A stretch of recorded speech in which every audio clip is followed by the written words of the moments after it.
breaking news in Tallahassee today. An active shooter situation unfolding on the campus of Florida State University, the main campus there this afternoon. At least 6 people confirmed hurt, 5 in serious condition, and at least 1 person is listed in critical condition. The suspect is in custody. Thank you for being with us here, everyone, at 4. I'm Paul Agrone. We do begin with the very latest information coming out of Tallahassee on the shooting that happened at FSU. There is a news conference happening at 4:30 there on campus. We'll bring that to you live as soon as it happens. But right now, let's bring in our Forrest Saunders. Forrest, you were reporting live when this happened within minutes. This happened in the area of the Student Union. It's always a gathering place for, of course, the students there, the staff, even visitors at FSU. Yeah, this was the most busy time for the Student Union, right? Noon. It's a lunch hall. People were there eating. They were there studying. Talked to a few people who were working on projects, and they were meeting with friends. And then all of a sudden, they started hearing those pops, those loud pops. And they ran. They ran as far as they could. They ran as fast as they could. They left everything behind.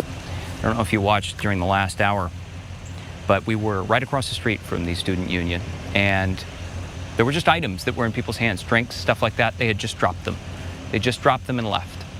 You've seen video of the green space where people left behind their belongings, their laptops, their shoes, half-eaten meals. This was a day that people were, looking forward to a long weekend, a nice weekend, Easter weekend, and now tragedy. We're still waiting to get more information. As you mentioned, there will be a 4:30 news conference, but the good news, if you can find some good news, is that law enforcement now says that they have neutralized the threat. We do know of 1 person in custody. There are a lot of rumors circulating out there right now, so I don't want to speculate on who that person is, what the circumstances were, but we will get more information very soon, and that's what we're hoping for. But the campus is now, portions of it at least, being released from that lockdown. The reason why it took so long is FSU is a large campus. You get a lot of buildings here, and law enforcement was going door to door. They were knocking on bathrooms, they were knocking on schoolrooms, trying to make sure that each of those buildings was secure. In fact, we caught a little video of that happening. One student had barricaded himself in the bathroom across the street from the Student Union. Law enforcement pounded on the door, told them that they were there. He opened up the door, he was safe, he was let go. But that's what students are dealing with right now. They're not thinking about the end of the year. They're not thinking about what they're going to do for their summer plans. They're thinking about how did this possibly happen to us here in Tallahassee. Take a listen to some of the people I talked to. You send your child to go to school, to educate themselves, to get them a future, because this is what they want to do, this is where they want to go. You don't expect for another person to take a life that you gave. So that's just one fella who was working on utilities over here by the Student Union when he started hearing the gunshots. Other witnesses tell me that they heard at least 10. Multiple injuries, everything from a possible fatality to leg wounds, backside wounds. We are still waiting to get all the numbers. Again, don't want to speculate, want to wait for officials to do that. We also know that the Donald Tucker Civic Center, where FSU plays basketball, that has become a family reunification area, which is not too far from where I'm standing right now. Families can go there, see if their loved ones, their college kids are there. If they have questions about where their loved ones might be, they can ask the officials there. That is ongoing, something that we always see during these mass casualty situations.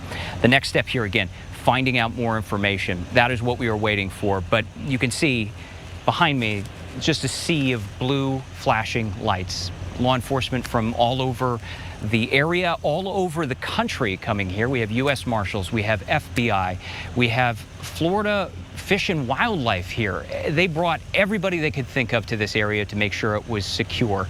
And now they are working an active crime scene. That is why we were pushed back, because we were too close. We were right across the street.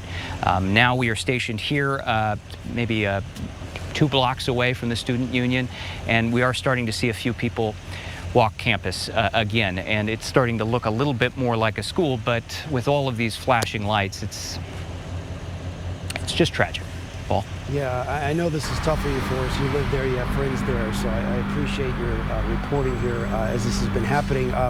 You know, we're less than 2 weeks, or I guess about 3 weeks away from graduation there. I think the first ceremony was set for May 2nd, and as all this information continues to swirl around us, and you there on scene, you have to wonder what that will look like in the days ahead as the students are trying to finish up their classes, take final exams in the next week or 10 days or so, and graduate after what they saw here today. Yeah, classes are canceled today. Don't know when they're going to resume, but there is a black pall that's fallen over this campus. Everybody's just walking around shaking their head in disbelief. Some people in shock. One girl that I talked to had run into parents who had come to campus desperately trying to find out answers about their students, their loved ones, their daughters, their sons who might have been in the student union at the time. Others say that they hadn't been able to get in touch with all of their friends yet, desperately wondering if they are okay. This is the reality that we are going to face here at FSU for probably the next few hours, maybe the next few days, as all of this information trickles out.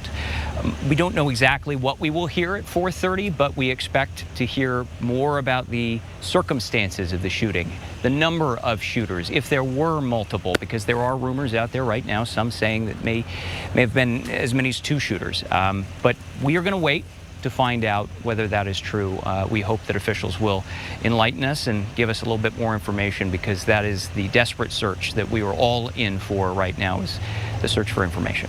And Forrest, I know that before this happened today, you were covering the sort of final sprint of the legislative session, and I know politics seems pretty petty on a day like today, but our elected leaders do make decisions that impact all of us, and one in particular is House Bill 759, which is to lower the age to buy a gun in Florida to 18 years old. It would essentially undo the law that Republicans passed under Governor Rick Scott that increased the age by to 21, or the required age to 21.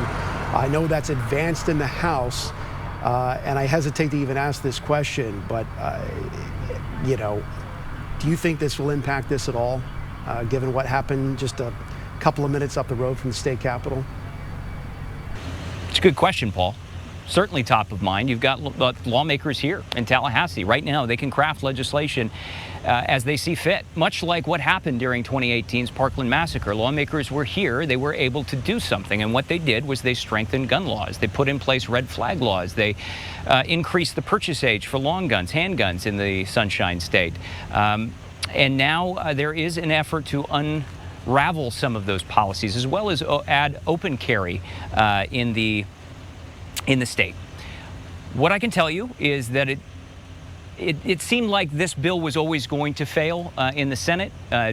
We didn't ever have a confirmation from the Senate president that he wanted to go as far as the House did and pass that 18 bylaw. So as a result, I don't expect that bill was going to succeed anyway. But now, no. I can't imagine that lawmakers, I mean, it's politically dubious to even consider something like this at this time. So I wouldn't think that those bills are going to get any traction from the rest of this session. There will be plenty of time to ask lawmakers about that, but right now everyone is focused on the victims here. Yeah. Great insight for us. Take care of yourself, man. I really appreciate it, friend. Thank you. All right, one point of business here. There's no indication that this is at all related, but we wanted to update you on this. We did see that the Tallahassee Police Department was holding a training exercise today. We did see this post on their Facebook page, and it said during this training session, you may hear loud bangs, crashes, sirens, and see officers with firearms displayed at the Tallahassee Police Department.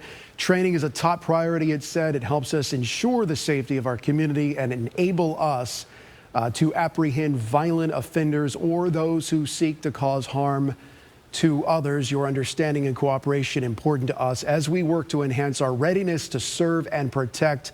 It said that we appreciate your continued support. Again, no indication at all that the shooter knew about this or if it was coordinated, but it is something that will definitely be looked at as this investigation is just getting started. And we will continue to follow this. We'll check in with Forrest at the top of each hour. We do have some